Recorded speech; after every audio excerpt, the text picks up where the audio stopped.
Hi, I'm Rosie Acosta. I'm a meditation teacher, speaker, and author of You Are Radically Loved, a healing journey to self-love. Look, I grew up in East Los Angeles during the '92 LA riots, and it set me on a troubled path. I didn't grow up with mentors in my life, so I turned to reading as many books as I possibly could to learn about the purpose of life. In my journey, I found that having these conversations gave me life, and I decided I wanted to create a place where I could share these conversations with my community. So come have a sit with me as we learn about, well, everything.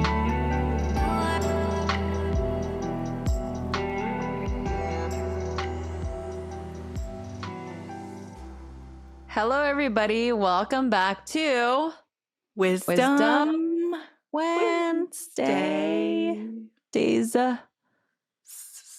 So here we are. We're back. We took a little breather. We had a little week off. If y'all were listening to this in real time, we re-aired Jen Sincero's epic episode, which is still amazing. It's still one of my favorites, I think. Yeah, she's Right? so great. I love her. I just love the way she speaks so naturally. It's you can just tell it's like she's just being herself and sharing her wisdom. It is she's so amazing. So Tessa, today is a very special episode, I think.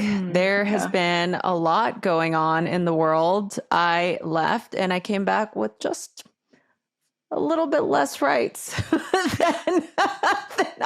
than I left with.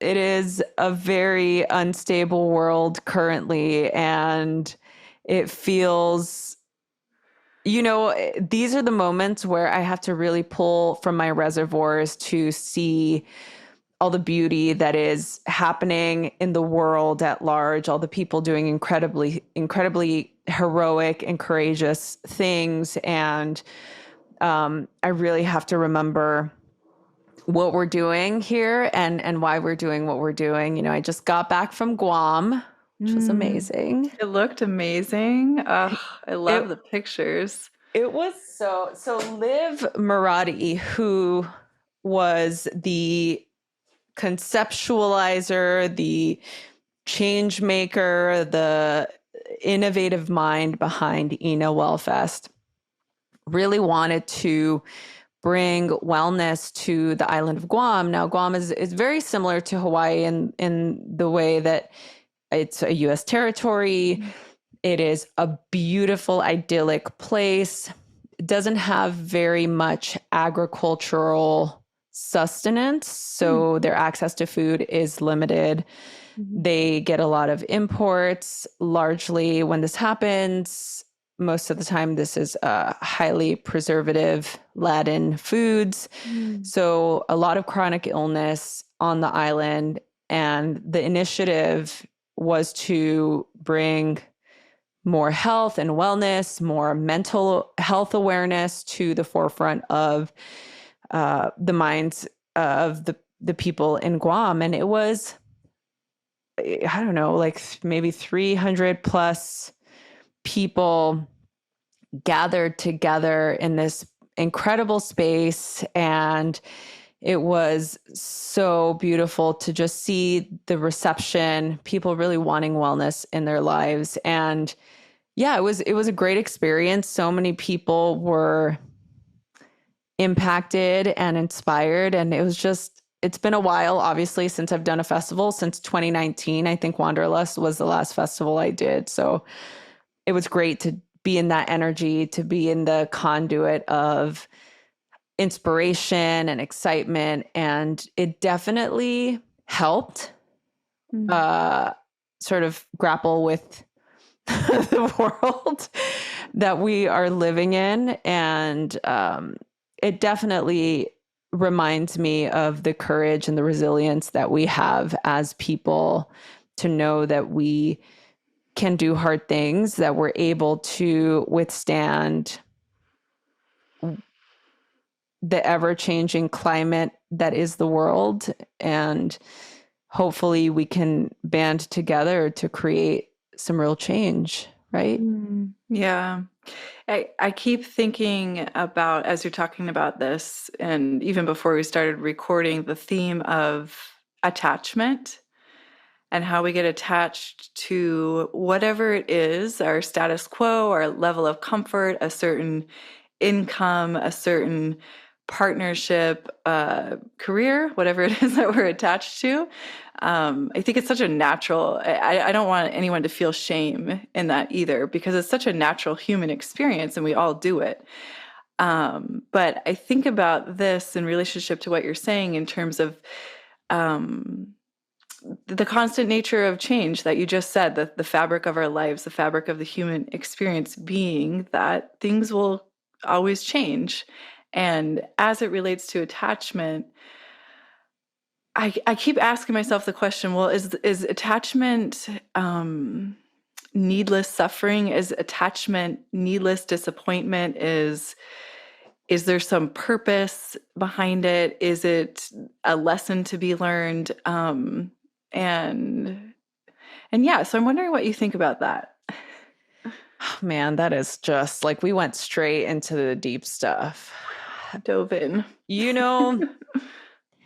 The Buddhists believe that attachment is the source of our suffering, that it is the key source to our suffering. And when you think about it, it makes sense. I attach myself to an ideal of what my life should be. And when it doesn't achieve that ideal, then I'm disappointed. And then I'm constantly living in a state of disappointment. And it's creating a deep level of internal suffering and sometimes external suffering. The same goes with relationships, with accomplishments. We attach ourselves to wanting something gripping and stifling the life out of everything because we are so severely attached to an outcome. And it's hard, right? It's hard to be unattached, to live in a state where you feel like you're going with the flow of life. And it's interesting because I think about attachment, I think about resilience, I think about courage, I think about all of those characteristics that we are capable of doing. I think about the power of the mind and how we're able to both be attached and also become unattached, right? The mind is capable of having these beautiful ideas and dreams and also having doubt and worry. And in that space, in that container, if we're able to utilize the mind in a way to direct it to go to the areas that are going to serve us most, I think it is really where we can cultivate more of that peace and ease and acceptance, right? Yeah. Now it's the opposite of attachment. And I'm not saying be detached. Again, I'm saying I think there are ways for us to be able to navigate this. And I have to really think about it in an intellectual, almost scientific way for me to grapple with the internal emotions of sadness or desperation sometimes for wanting justice or wanting things to change or wanting things to be different.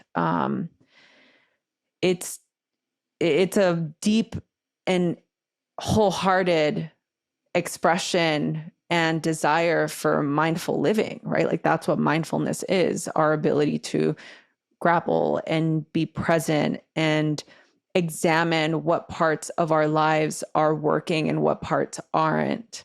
And it's, I don't know, I mean, it's a very difficult topic. I think it has more to do with what's going to serve your highest good. I always revert back to that. What is going to serve your highest good? Okay, for me, worrying about what's going to happen to this country or what's going to happen to the world or what's going to happen to the planet or what's going to happen to the sea creatures in the ocean. Like, if I sit there and dwell on that, then that is where my physical mind, body, spirit energy is going to be filtered to. And that's not going to serve my highest good. And I can just tell you that by knowing. Me worrying and having that, there's a difference between me wanting to do my duty as a human on this planet and wanting to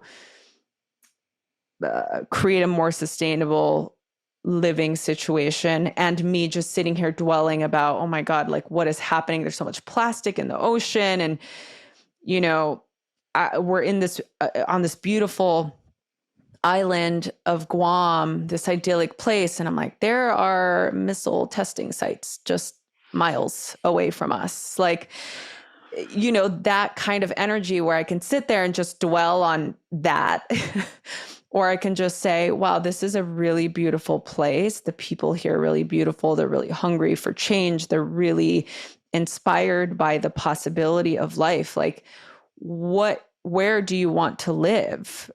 Do you want to live in the state of constant worry? Now, some people use the worry as a fueling agent to incite change, to get active, to become an activated person.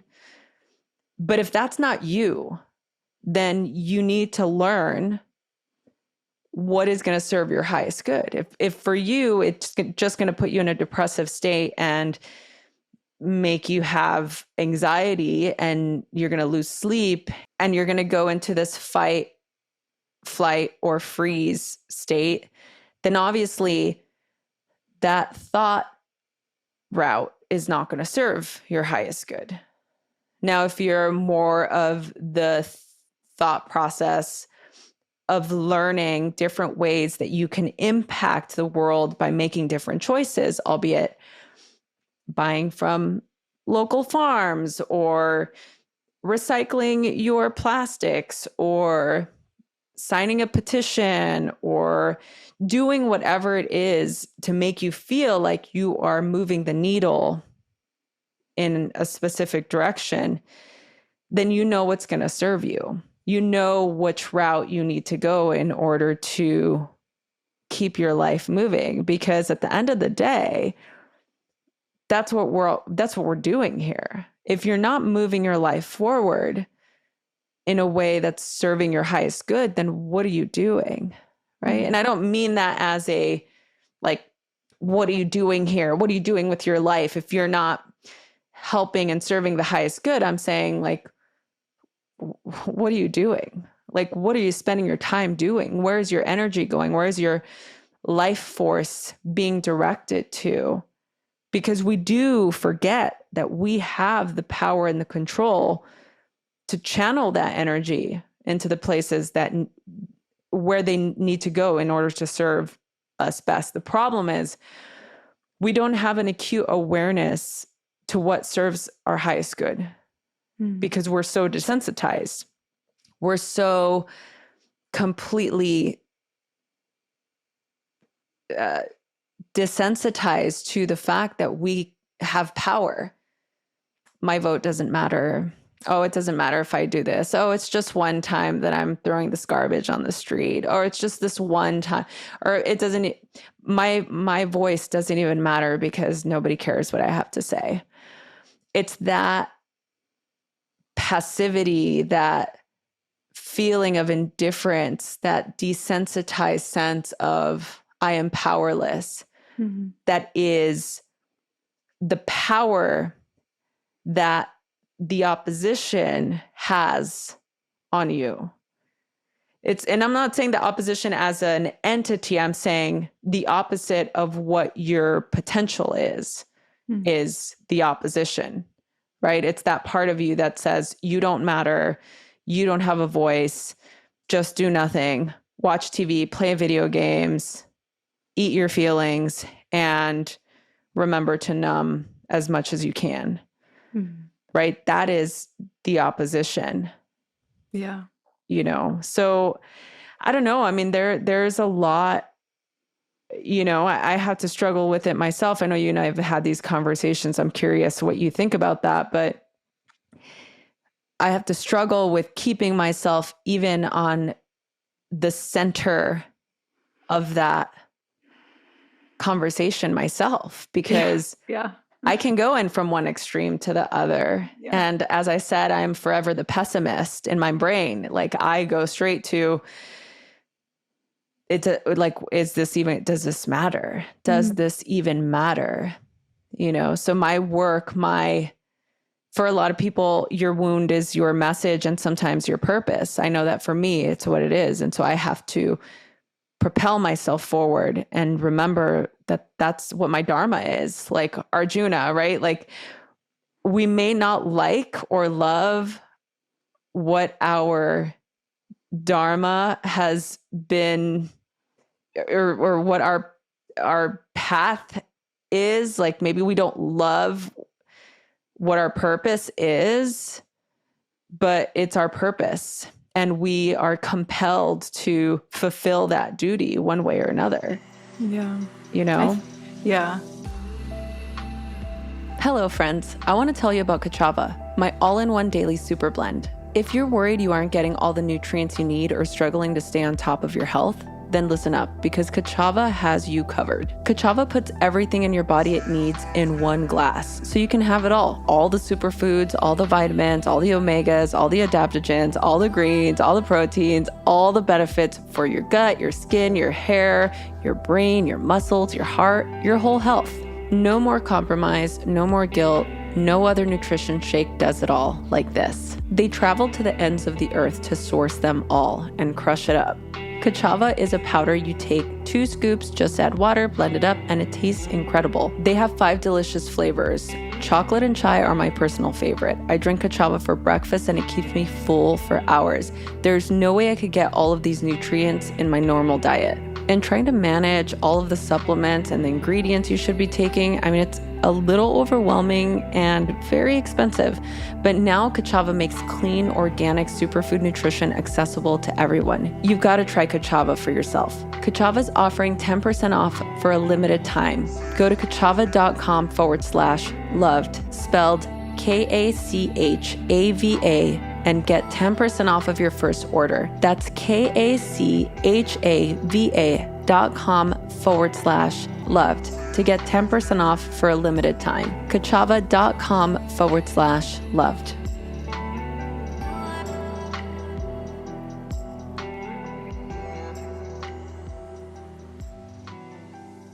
There's a couple of things as it relates to not loving necessarily your Dharma or the path that feels like it's unfolding before you. I wonder often if we mistake the feeling of love in that sense with comfort. And when I say comfort, I mean like almost like a comfortable numbness, because yeah, it's scary to feel feelings. Yeah, it's scary to feel like I can be as big as I want to be. I can dream all of my dreams, even if they don't come true. It harkens back to this idea of attachment.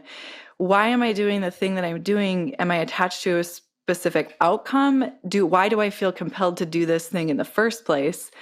And what's propelling me forward? And if I'm choosing to numb myself because the feelings are scary, yeah, maybe sometimes, a lot of the times they are.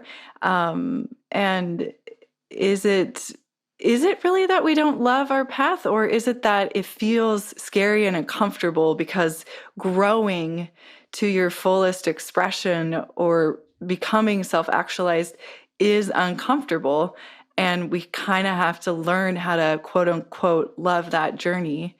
And so I was telling Rosie this before we started to record, when I'm faced with situations like that, I shouldn't say always, I try to remember this. It's kind of like a poem, a phrase, a meditation, if you will. Somebody gave it to me. I was in college studying the martial art of Aikido, which is a Japanese peaceful martial art. So it's like you take the energy of someone coming at you, maybe it's aggression or whatever, and you diffuse it and push it away from you. This is kind of the idea behind Aikido. So I had been studying it for a while, and I had gotten, I can't remember what belt it was, but I graduated to the next level. We were having a celebration, and my teacher gave me this printout of this paper or phrase that I always think about when I'm faced with these situations, or I try to remember to think about them. And it said something along the lines of when we walk to the edge of all the light that we can see, and we take the decision to make that leap into the darkness of the unknown, we must believe that one of two things will happen. We'll learn to fly, or there will be something solid for us to stand on. And it's like this great mystery of the unknown, the uncertainty of change, the invitation to live this wild and precious life in the midst of chaos, in the midst of war, in the midst of suffering, in the midst of misunderstanding or forgetting why we're here in the first place. And I just love that invitation, because I think one of the key indicators for me when I get off the path or when I'm on the path, when I say path, I mean like my purpose, is, does it feel expansive? Yeah, it might be scary, but also, does it feel expansive? Or have I shrunken into something that feels very narrow and closed off from possibility? So these are sensations, questions, meditations that like I said, it's a practice. I try to remind myself to ask, to slow down enough to ask, hey, Tessa, what's going on here really? And how does that feel in your body really, to help guide those impossible decisions, to help navigate these really challenging times. Yeah, that's where I'm going with that. Yeah, no, I love that. Literally, I just read this in Mark Nepo. Mark, shout out to Mark Nepo, Mark. Book of Awakening. And as you're even saying that, I'm like, oh yeah, I totally agree. I couldn't agree more with that. And I think it's all part of our spiritual journey, right? Not even just our spiritual journey, just our journeys here as humans. There's this essence of acceptance, right? Like just to be able to accept what is and to learn how to take that energy and move it to where it needs to go. Sometimes that energy is away from you, right? Yesterday's little meditation entry is a little fish story. The instant fish accept that they will never have arms, they grow fins. And I loved that because it's so on message to what we're talking about today. I'll read just a little bit of that. I won't read the whole thing, but it says, I confess I was surprised to wake one day with this knowing about fish. It seems a cone or riddle to decipher. After living with it a while, I've come to feel that it holds another key to faith, that before we can be what we are meant to be, we must accept what we are not. This form of discernment asks us to let go of those grand fantasies that take us out of our nature and make us work to be famous instead of loving, or perfect instead of compassionate. Yet the instant we can accept what is not in our nature, rather than being distracted by all that we think we could or should be, then all our inner resources are free to transform us into the particular self we are aching to be. Oh, I love that. Mark Nepo, the Book of Awakening. Always just dropping that little wisdom here and there and everywhere. So good. I always, it's funny because I was thinking about Mark Nepo this morning before we started to record. And whenever we're going to record a Wisdom Wednesday, I always think about these things that really inspire me, give me solace, help me shine a light on dark places, help me carry forward things that I want to share with everyone, things that I teach in my classes, things I want to share with listeners, things I want to share with loved ones, with you, Rosie. And like Mark Nepo, another one of my go-tos is The Prophet, which is a book I've read from before here. The author is Khalil Gibran. And I have it open today to this topic of giving. And giving in terms of resources, in terms of time, in terms of, whatever it is, your attention, what are you giving to? and that might mean like possessions that you have, or possession, again, it can be time. It doesn't have to be something physical. So in response to that, or not even response, but in addition to what Mark Nepo just so wisely said, I would love to share a little excerpt from this passage, if you will indulge me. Please. So one little note before I read this section is, this is written from the perspective of he. So I'm going to change that to she, just because I want to. Just because it's appropriate. So insert whichever pronoun you identify with, whichever one you prefer. Then said a rich woman, "Speak to us of giving." And she answered, "You give but little when you give of your possessions. It is when you give of yourself that you truly give.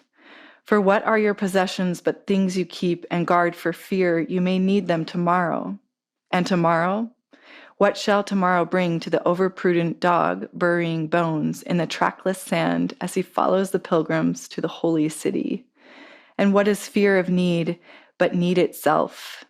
Is not dread of thirst when your well is full, the thirst that is unquenchable?